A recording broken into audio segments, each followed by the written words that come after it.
I was born March 7, 2000. 35 years before, to the day, the state I grew up in made international news, but unfortunately it was for the wrong reasons.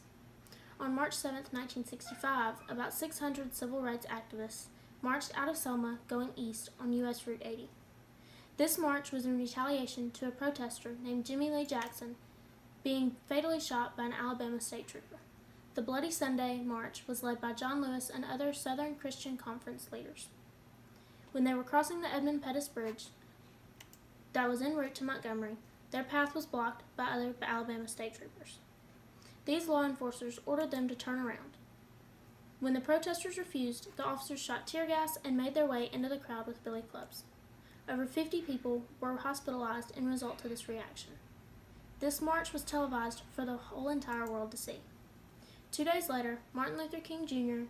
tried to lead a second protest, but was turned around at the same bridge. Bloody Sunday was not just about winning the Voting Rights Act for King. It was a means to highlight the political issues that King was negotiating at the time, the issues with radicalism and restraint calls from the federal government, and also the tensions between the protesting organizations. In response, the president at this time, President Johnson, went live on national television to criticize the actions of these state police officers who were doing what they were told. And in return, he was putting more pressure on Congress to pass legislation.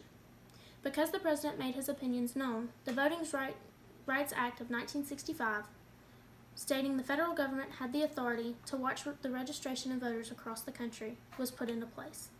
This act also did away with literacy tests and other means of unfair voting practices. This in turn gave more African Americans a way to legally vote.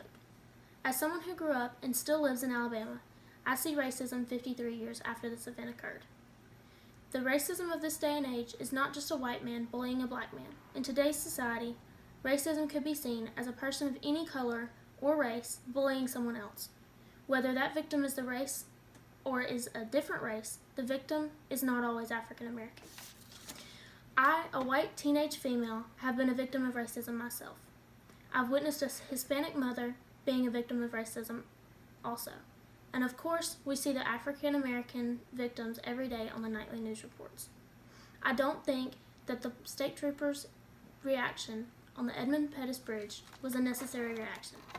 But I also do not think that the public saw the complete story on live television. Just like any other media report, I believe the public was steered in the direction to believe what the news reporters wanted them to believe.